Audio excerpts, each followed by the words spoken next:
பேரு அசைவம் ஒரே மாதிரி சிங்கிள் சில்ல கும்பல் சண்டை கெளிச்சு கெளிச்சு கலந்து போயிட்டு பச்சை பச்சை புகைய விட்டான் பவர் கிக்கே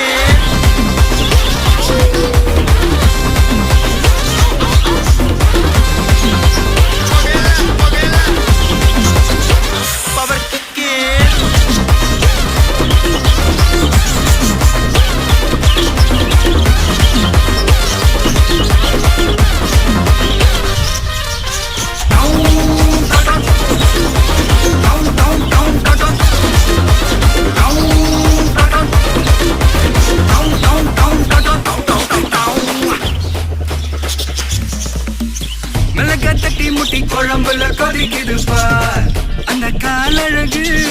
அடித்தடி விட்டு குத்து எங்க விட்டு சமையல் வர அட கலந்திருக்கு கட்டி பல்ல கத்தி இங்க என்ன குத்த காதி